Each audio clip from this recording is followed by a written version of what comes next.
అయితే ఇక్కడ దేవుని యొక్క వాక్యం ఎక్కడి నుంచి వస్తుంది? వర్తమాన భూత భవిష్యత్ కాలములో ఉన్నవాని నుండి ఏమొస్తున్నట్టండి? ఇది దేవుని యొక్క వాక్యం వస్తుంది. ఎక్కడి నుంచి? వర్తమాన భూత భవిష్యత్ కాలములలో ఉన్నవాని నుండి. ఎవరు? నిన్న నేడు నిరంతరం అన్ని కాలాలలో ఉన్నటువంటి వాడు ప్రభు అయినటువంటి యేసుక్రీస్తు. ఆయన సింహాసనం ఎదుటనున్న 7 ఆత్మల నుండి వస్తున్నటువంటి మాటలండి ఇవన్నీ. అంతేకాదు ఆ వ్యక్తి ఎవరు అంటే నమ్మకమైనటువంటి సాక్షి.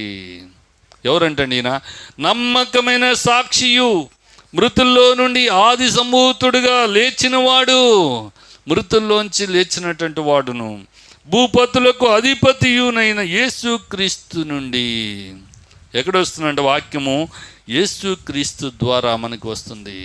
ఈ యొక్క యేసుక్రీస్తు ద్వారా మానవ జాతికి కృపా సమాధానములు మీకు కలుగును గాకంటూ